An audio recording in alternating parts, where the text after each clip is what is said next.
This program contains scenes of violence, coarse language, and is intended for mature audience. Viewer and listener discretion is advised.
On 12th January 2010, at City of Westminster's Magistrates Court, a number of depositions were sworn before District Judge Caroline Tubbs in support of a request for the extradition of Zafar Iqbal from Pakistan to face trial for the murder of his estranged wife, Naziat Khan. These sworn depositions included the statements given by the couple's 4 children, who were all underage at the time of the murder. The 10-year-old daughter, F, continues in her sworn deposition, telling the court what she witnessed. They are her words, but they are being read by me, your host, Noorilhuda. We went out, leaving Mum in the same place on the floor with blood on the carpet next to her. Zafar then went back in and said, "Don't go anywhere." Then he turned the light off, came outside, shut the door and locked it using the keys that we had given him. After we had started walking, Zafar took the note out of his pocket and said, "We forgot to put that note there." So he opened the door again, the first door, and then the second door where there is a little space at the bottom, and he put the note there. He then shut the doors behind him. He took out Mum's post and said, "Don't look worried. When people ask you what's the matter, and we tell them, they will lock me up for 25 years. 1 or 2 of Mum's letters I could see were from BT. He ripped them up and threw them away. Then we crossed the road and he ripped another letter up and threw it on the ground.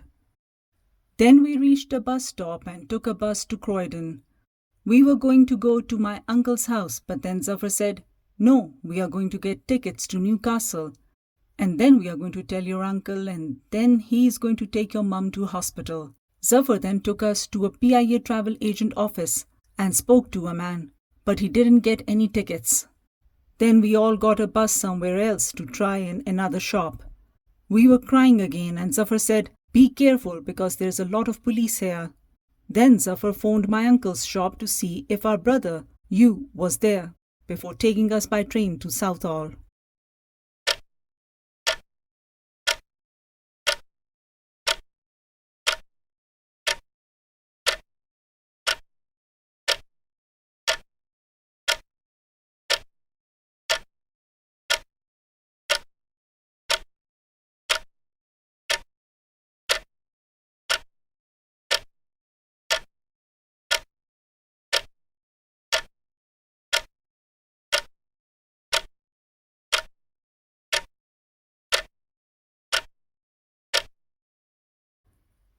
After looking around, he said that he couldn't get tickets here, so we would go and stay at a little old lady's house in Croydon. The house was near my uncle's mobile phone shop. When we got there, Zafar said to the lady, "Oh, we have come from Bradford and our car broke down," and asked her if we could stay for the night. I didn't know the lady's name, but she had a 10-year-old son called Jay. The lady showed us to a room, and then after she had left us, Zafar said, "Don't tell her about why we are here. We are from Bradford, and don't tell her about what I did, because she will call the police, because she is a Christian." He then left us to phone our brother. When he returned, he told us that he had called my mum's uncle and that my brother had also called Mum's uncle to say that my mum is in Tooting Hospital. Afterwards, we went to bed.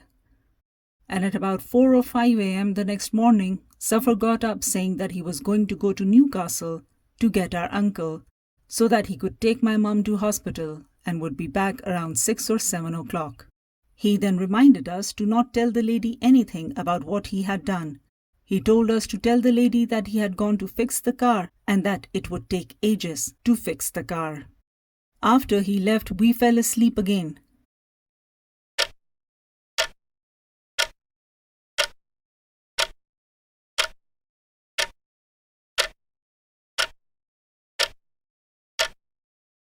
Now in these two paras, you can understand what is happening. Zafar Iqbal is running out of time. He doesn't know what to do with the kids. He doesn't know what to do with himself. He has to make a run for it and doesn't know how to keep the kids quiet long enough for him to have a running chance. So he's mollycoddling them by telling them a bunch of lies and ruses. He does the same with the lady in whose house he left his daughters.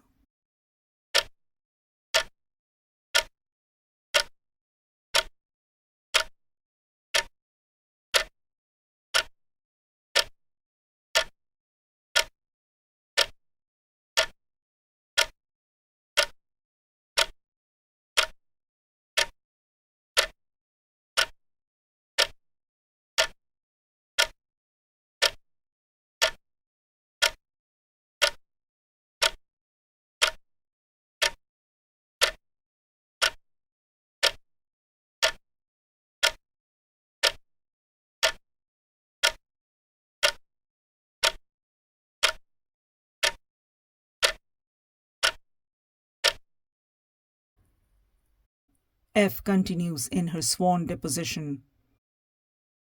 When we woke up later, the lady looked after the three of us. During this time, M kept on phoning home, but kept on getting the answering machine. Later on in the day, a woman and her niece visited the house. The niece asked us lots of questions about why we were there. Eventually, we told her what had happened, and the niece went and told her auntie.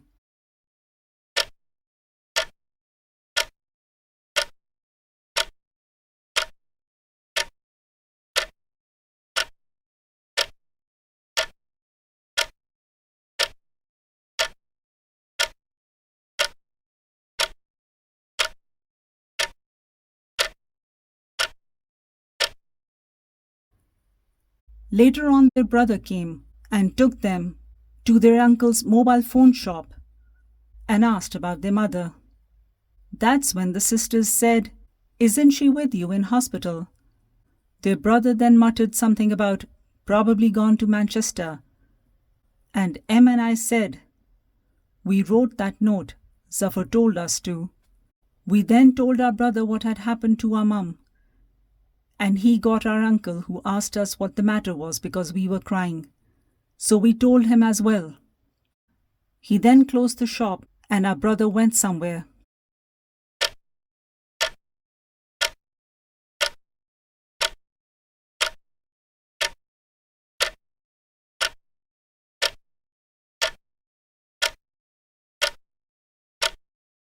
And our uncle then took us to stay with another uncle, where the phone didn't stop ringing.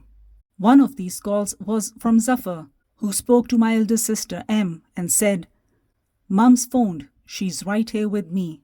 M asked to speak to Mum and Zafar said no, before ending the conversation.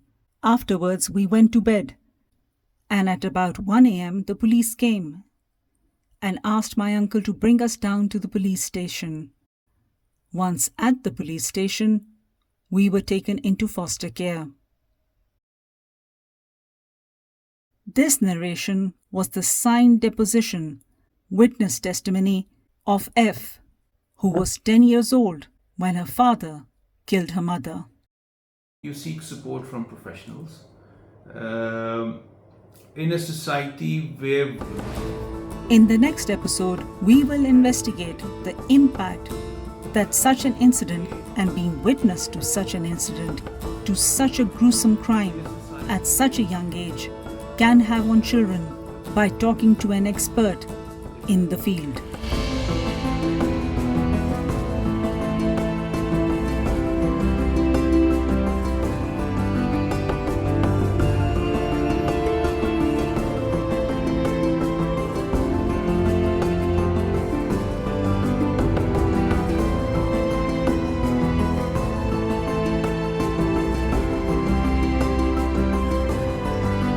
After watching or listening to this podimentary episode, if you have been named and want to clarify anything, kindly get in touch with us at the email address given on the channel site.